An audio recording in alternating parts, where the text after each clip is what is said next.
Hello friends, welcome to grow with Sibi. तो आप सभी का स्वागत है आपके अपने चैनल ग्रो विद सिबी पर। तो देखिए, आज हमारी सीडीपी की 5th क्लास है, ठीक है। इससे पहले आपकी 4 क्लासेस कंप्लीट हो चुकी हैं। इस सीरीज़ में हम क्या कर रहे हैं, इस सीरीज़ में कर रहे हैं most important questions of CDP के बहुत ही जो बार बार रिपीट क्वेश्चंस होते हैं। आपको देखिए, आपके 11-12 साल हुए आपके एग्जाम को सीटेट को होते हुए, ठीक है। तब से लेकर अब तक जितने भी आपके क्वेश्चंस हुए, प्रीवियस ईयर क्वेश्चंस, उनका पूरा निचोड़, यानी कि जितने भी क्वेश्चंस आपके इसमें देखिए, आपका ऑफलाइन भी रहेगा, आपका ऑफलाइन भी रहेगा, ठीक है। उससे बेनिफिट आपको उससे क्या होगा, क्योंकि इसमें आपको मोस्ट इंपॉर्टेंट मिल रहे हैं, यानी कि मोस्ट रिपीटेड क्वेश्चंस दिए जा रहे हैं, ठीक है, जो ज़्यादातर पूछे जाते हैं।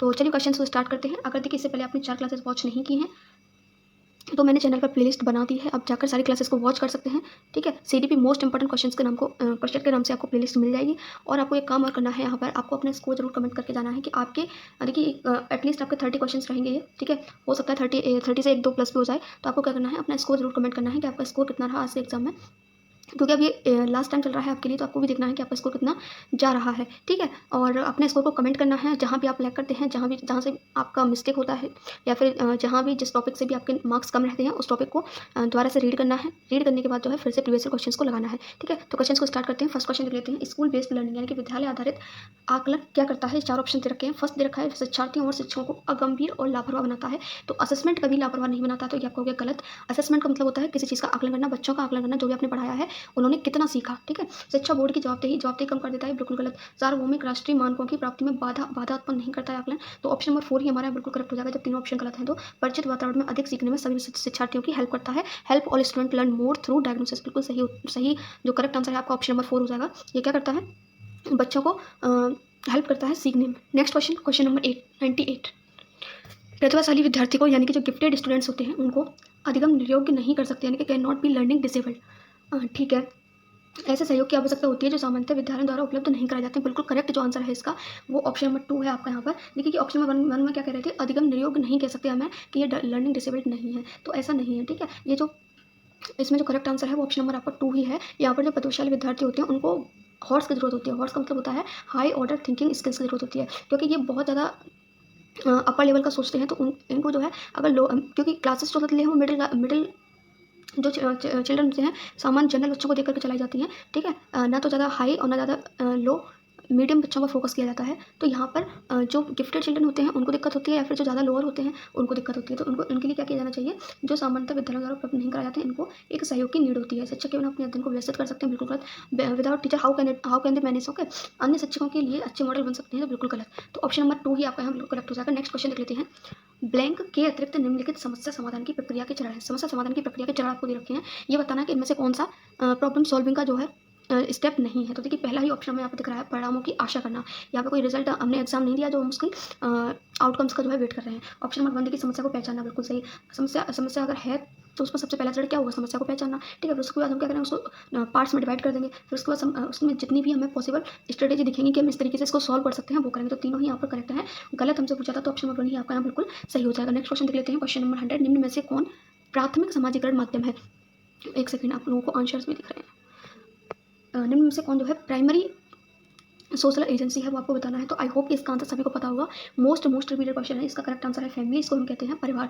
देखिए, परिवार आपका आता है प्राइमरी में, बाकी आपका फैमिली बाद मीडिया, विद्यालय, सरकार, ये सभी आपके किस में आते हैं, ये आपके आते हैं सेकेंडरी यानी कि द्वितीयक समाजीकरण में, ठीक है। 2 माध्यम होते हैं आपके, प्राथमिक समाजीकरण, द्वितीयक समाजीकरण। प्राथमिक यानी कि सबसे पहले आपने जहाँ जन्म लिया, आपने सबसे पहले चीज़ें कहाँ सीखी, अपनी फैमिली से सीखी, इसलिए वो आपकी क्या होती है, प्राइमरी एजेंसी होती है। Next question number 101।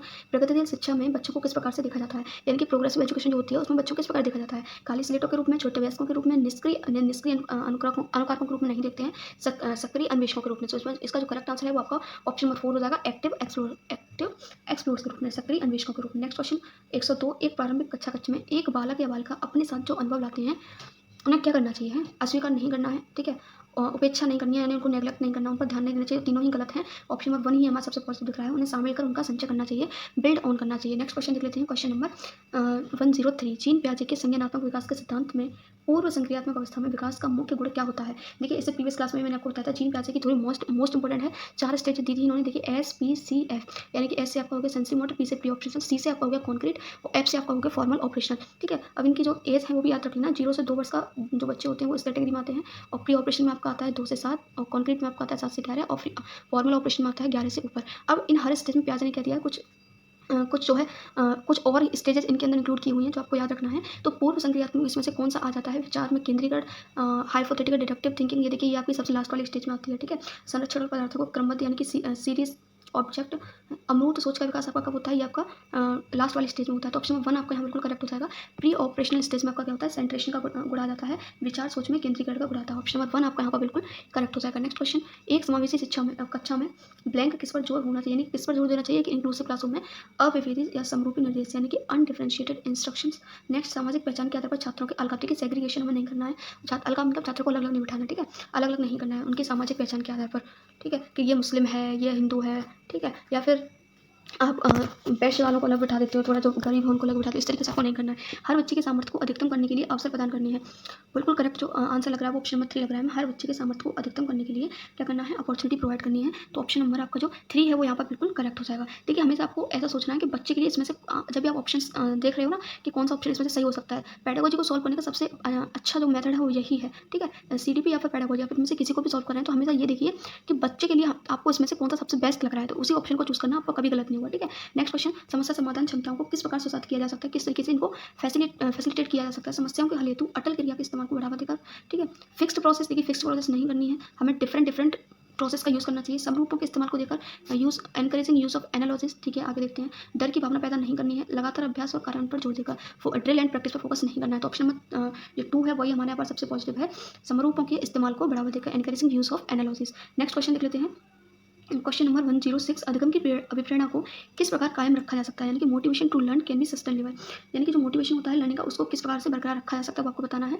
Focusing on mastery oriented class, बच्चों को बहुत आसान क्रियाकलाप देना। देखिए जब भी ऐसे लिखा हो बहुत ईजी देना, बहुत कठिन देना, तो ऐसे गलत होता है ऑप्शन, ठीक है। तो 2 तो गलत हो गया, याद करने पर जोर देना बिल्कुल गलत, दंड देना बिल्कुल गलत। ऑप्शन नंबर 4 ही आप 1 ही आपका बिल्कुल करेक्ट है, focus on mastery oriented goals. Next question देख लेते हैं, क्वेश्चन नंबर 107, बच्चों को सीखने में कठिनाई होती है, जब बच्चों को सीखने में डिफिकल्टी कब फेस करनी पड़ती है? वो आंतरिक रूप से अभिप्रेरित हो, बिल्कुल गलत। जब वो आंतरिक रूप से अभिप्रेरित होते हैं ना तो बहुत ही इजीली सीख लेते हैं, क्योंकि उनका क्या है उस चीज़ में इंटरेस्ट होता है। जब हम इंटरनली मोटिवेट होते हैं तो यही तो होता है ना। अधिगम सामाजिक संदर्भ में हो, बिल्कुल सही। विषय वस्तु को बहुरूपों में प्रस्तुत किया हो, बिल्कुल सही। लास्ट है आपका सूचना अलग अलग टुकड़ों में प्रस्तुत की जाए। तो एक सेकंड इसमें हमको गलत कौन सा लग रहा है वो देख लेते हैं।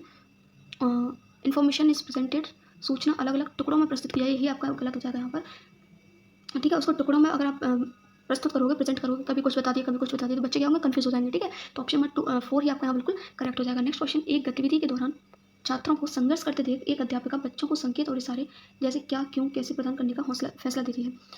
लेव वाइगोस्की के सिद्धांत के अनुसार अध्यापिका की यह योजना क्या है? अधिगम के लिए पाठ आधारभूत संरचना का काम करेगी। देखिए वो क्या कर रही है, एक एक्टिविटी हो रही थी, ठीक है, उसमें एक टीचर ने क्या किया, छात्रों को संघर्ष करते देखा, उन्होंने देखा बच्चे स्ट्रगल कर रहे हैं, तो उन्होंने क्या किया, बच्चों को संकेत और इशारे जैसे क्यों, कैसे, क्या प्रदान किया, यानी कि उन्होंने क्या किया, उनको हेल्प प्रदान की, एक तरीके से क्या किया, स्केप फोल्डिंग प्रदान की। तो अधिगम के लिए पाठ प्रदान किया, जिसको किसने दिया था? लेव वाइगोस्की की जब भी बात आ जाती है तो इन्होंने क्या किया था, स्केप फोल्डिंग की बात इन्होंने ही की थी। तो ऑप्शन नंबर 1 आपका यहाँ पर बिल्कुल करेक्ट हो जाएगा। नेक्स्ट क्वेश्चन, हेल्प, देखिए जब भी किसी प्रकार की हेल्प दी जाती है तो उसको वाइगोस्की की भाषा में उसको पाठ कहा जाता है, या फिर हिंदी में आपको एक वर्ड और देखने को मिलेगा मचान, लेकिन इंग्लिश में आपको एक ही वर्ड देखने को मिलेगा जिसका नाम है स्केप फोल्डिंग, ठीक है। नेक्स्ट क्वेश्चन देख लेते हैं, निम्न में से कौन सा शिक्षक की भूमिका का सबसे अच्छा वर्णन करता है, यानी सबसे बेस्ट वर्णन करता है? टीचर के रोल का आपको बताना है। आराम के लिए जगह बनाना, बिल्कुल गलत। अच्छा में शिक्षक की सबसे महत्वपूर्ण भूमिका अनुशासन को बनाए रखना है, तो डिसिप्लिन आपको नहीं बनाए रखना, तो ये भी गलत हो गया। सबसे महत्वपूर्ण बोल रहे हैं ना, लेकिन डिसिप्लिन होना चाहिए, लेकिन सबसे महत्वपूर्ण, यहाँ डिसिप्लिन को नेगेटिव माना जाता है, ठीक है, याद रखना। और नेक्स्ट लेते हैं क्वेश्चन, ऑप्शन नंबर 3, एक शिक्षक को निर्धारित पाठ्य पुस्तक का पालन करना चाहिए, पाठ्यक्रम को समय पर पूरा करने के साथ साथ दोहराने के लिए पर्याप्त समय देना चाहिए। तो इसका जो करेक्ट आंसर है वो है आपका ऑप्शन नंबर यहाँ पर 1 यहाँ पर बिल्कुल करेक्ट हो जाएगा। आराम के लिए जगह बनाना, जहाँ बच्चे संवाद और पूछताछ के माध्यम से सीख सकते हैं। क्रिएटिंग, देखिए मैंने ये पूरा नहीं पढ़ा था यहाँ पर।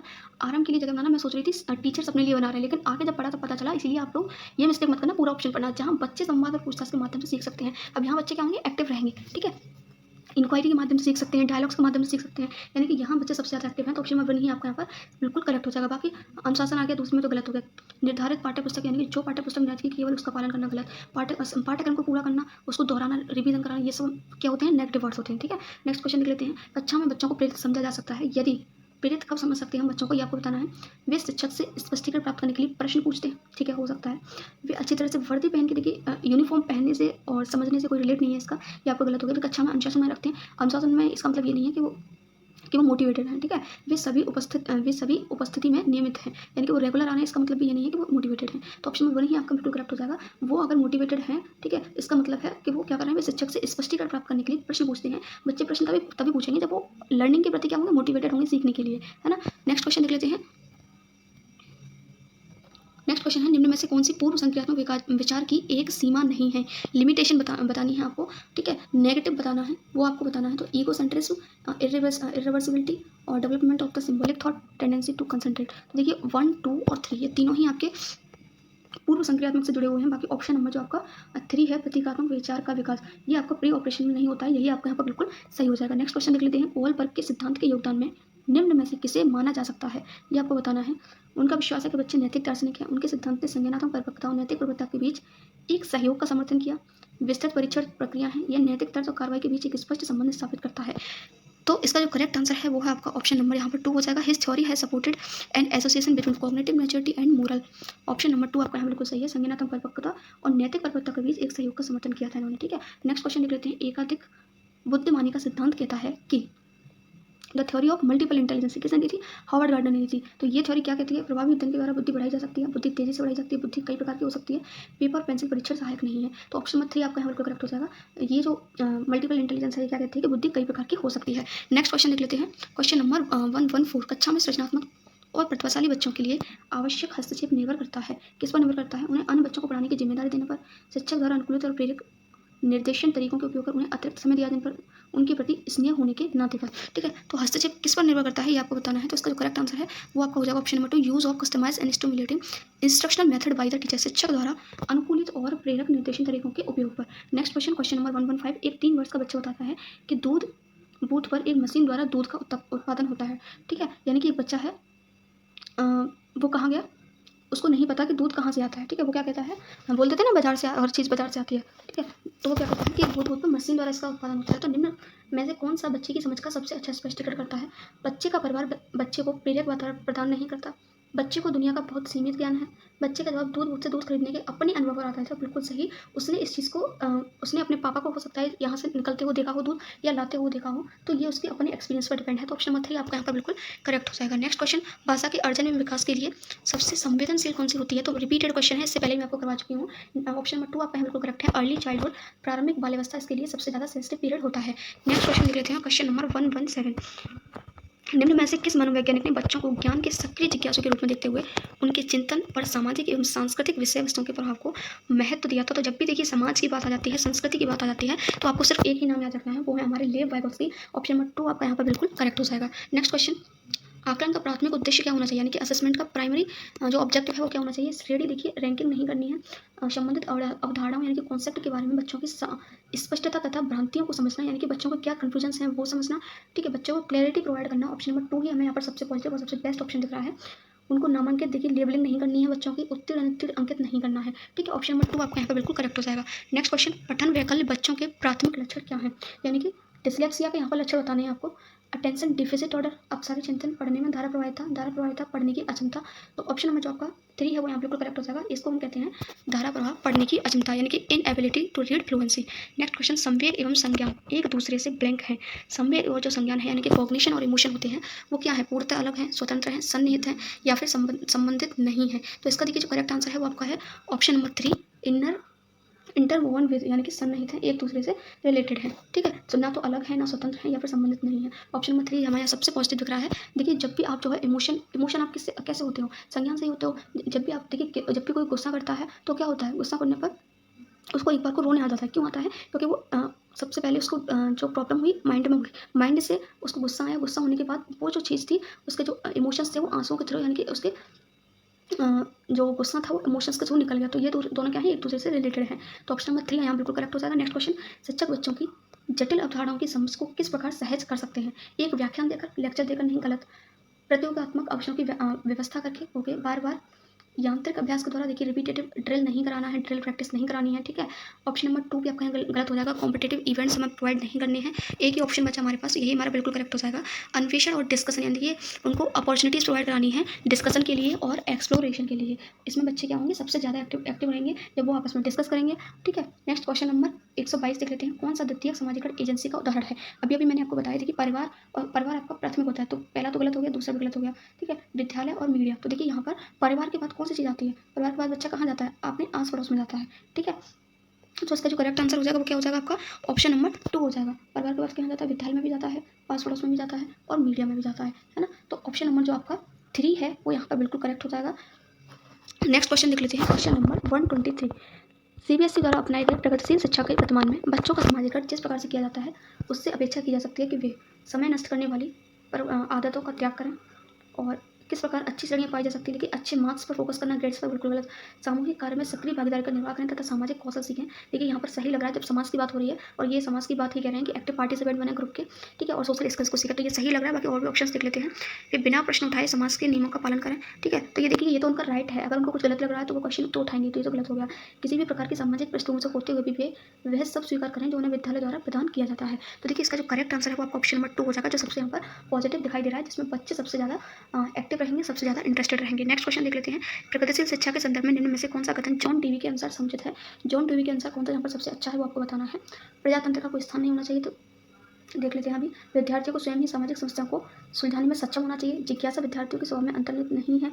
कक्षा में विद्यार्थियों का निरीक्षण करना चाहिए, ना कि सुनना चाहिए। तो इसका जो करेक्ट आंसर है वो आपका ऑप्शन नंबर 2 है। विद्यार्थियों को स्वयं ही सामाजिक समस्याओं को सुलझाने में सक्षम होना चाहिए। ये किसने कहा था? जॉन डीवी ने कहा था, याद रखना। नेक्स्ट क्वेश्चन देख लेते हैं। विद्यालय आधारित आकलन प्रारंभ किया गया था, जो स्कूल बेस्ड असेसमेंट है वो क्यों स्टार्ट किया गया था, ये आपको बताना है। राष्ट्र में विद्यालय शिक्षा संगठनों की शक्ति का विकेंद्रीकरण किया जा सके, सभी विद्यार्थियों के संपूर्ण विकास को निश्चित किया जा सके। तो ऑप्शन नंबर 2 ही आपका यहाँ पर बिल्कुल करेक्ट है। इसीलिए आपका क्या किया गया था, इसको स्टार्ट किया गया था स्कूल। तो ये थे आज के मोस्ट इंपॉर्टेंट क्वेश्चंस, और ये था आज का हमारा लास्ट क्वेश्चंस, ठीक है। देखिए क्लास अच्छी लगी हो तो प्लीज़ क्लास को लाइक जरूर कर देना, और अपना स्कोर कमेंट करना बिल्कुल मत भूलना। क्लास को शेयर भी कर देना। मोस्ट इंपॉर्टेंट क्वेश्चन थे, ठीक है। मिलते हैं न्यू क्वेश्चंस के साथ न्यू वीडियो में। Till then have a nice day.